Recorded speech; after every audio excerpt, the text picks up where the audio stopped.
In this video, I'm going to be sharing with you 5 successful strategies that I used and still use that has allowed me to work as a full-time actor, actually for a little over 37 years so far.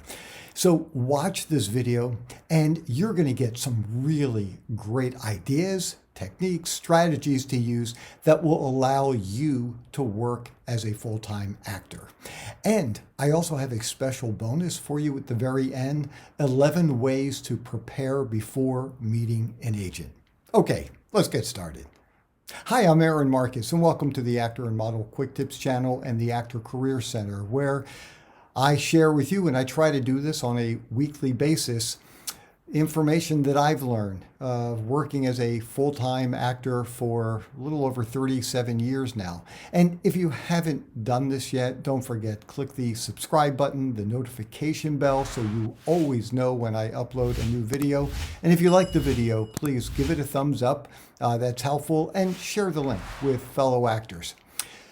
The very first strategy you want to use, and once again, these are just strategies that have been helpful to me. I'm sure there are other ways of having success, but for me, the very first strategy is be honest. And what I mean by being honest is, look, I've talked with people, I've met people, I've done private mentoring with people who have told me that because, maybe they haven't had that much work on their resume, they might add an extra job so that it kind of looks like it's a principal job. You don't want to do that. First of all, it's very easy to find out whether you're being honest about that or not. And if somebody does, then everything else that you have on your resume is going to be suspect. And people typically don't want to work with people who aren't truthful. Sometimes people might tell agents, oh yeah, no, I live in that city, because you know that the agent wants you to work there and live there. And you just figured, well, I'll just travel there if I have to. You don't want to do that either. I remember the very first time I went up to New York to find an agent, and the agent said, look, we only work with people living in New York. And I said, I understand, because she said they've had a lot of problems with people who said they live in New York, or even if they do live out of town, what happens is when they start getting, text messages about auditions or jobs, they aren't going to be available that quickly. And how many excuses can you make that you can't make the trip, up to that particular city? So, I told her, and I just, looked at her and I said, look, anytime that you ask me to come up for an audition, unless I'm already booked out, I'll be there. And it worked out really well. But I was also very honest with her. So anyhow, please always be honest. Number 2, get really good at your craft. Look, if you are in a situation where you are meeting some people or you get the opportunity to audition, you want to make sure that you have the ability to do a really good job. And maybe that means, reading a lot of books. If you want, you can find my book, How to Become a Successful Actor and Model. It's not an acting book, but it will teach you about the industry and how to have success. There are tons of really, really helpful books out there. Maybe you want to take classes.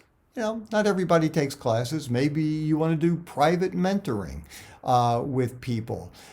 Maybe you want to try to do getting more on-the-job training. Maybe it's by doing some extra work.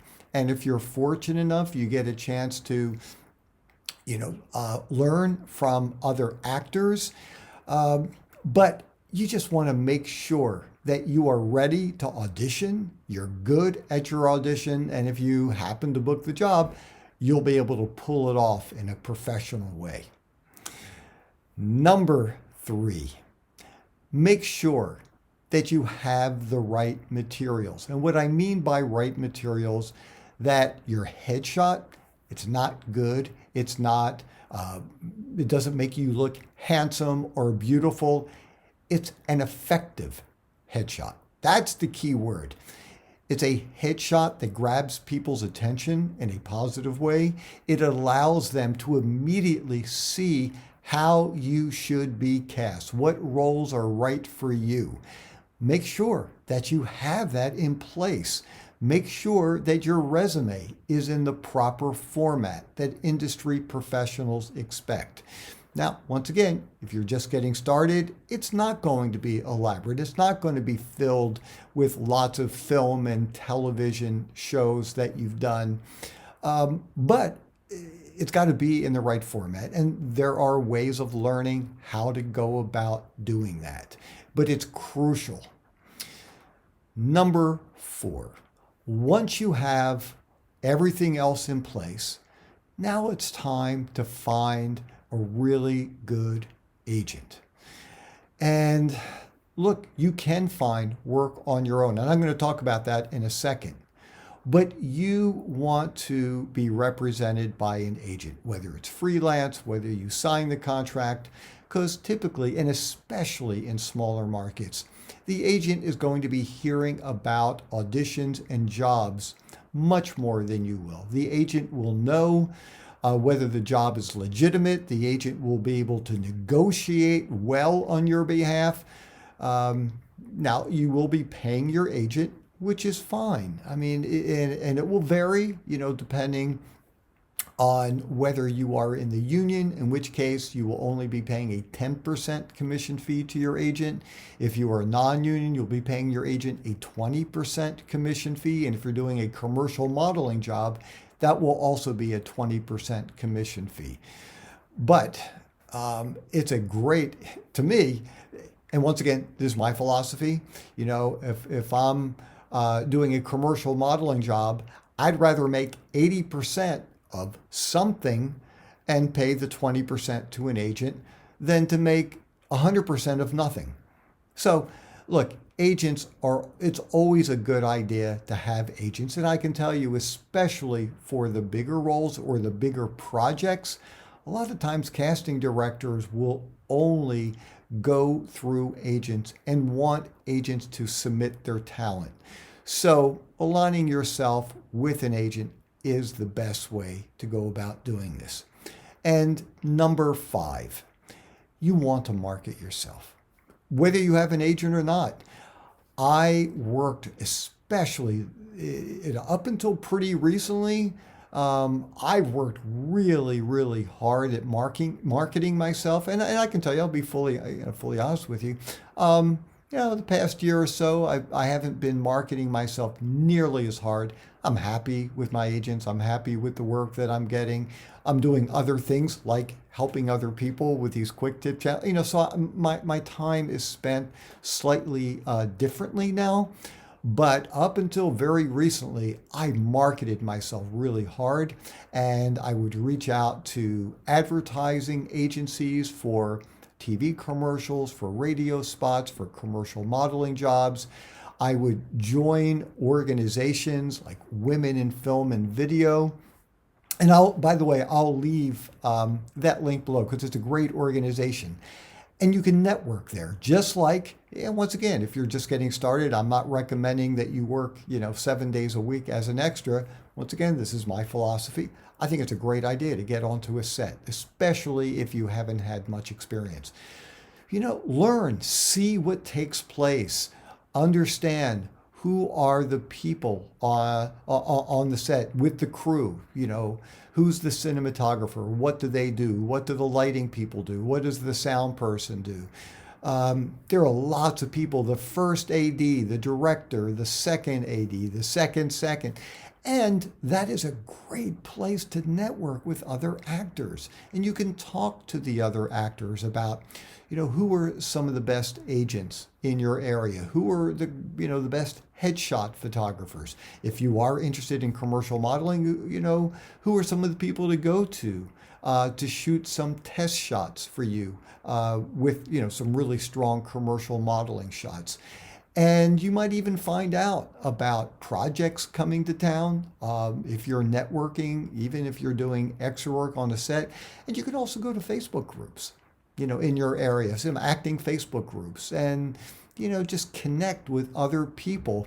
And if you do have an agent and you happen to find out about an audition, then you can always submit yourself and mention that you are represented by such and such agency, and please contact them, about an audition.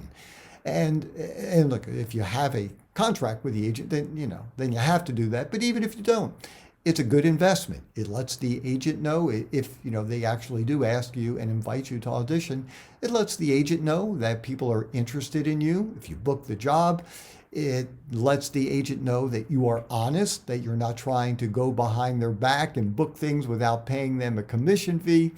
And those are the kinds of things that help put you on the top of their list so that when new projects come up, they will be thinking of you because you work, because there's activity, even if you didn't book the job, but people are requesting you. And that's really, really helpful. So those are the 5 things that I have found, those strategies that I have found to be unbelievably helpful to me, and it has allowed me to work as a full-time actor for over 37 years.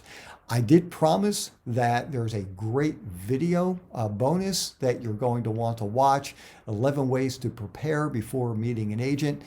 Just look up there, you will find the link, click on it, and you will get an opportunity to watch the video. Once again, if you haven't done this yet, subscribe, click the notification bell. If you like it, give it a thumbs up, and share the link with fellow actors so we can continue to build a great community of actors helping each other. I'm Aaron Marcus, and I can't wait to talk with you again soon. See ya.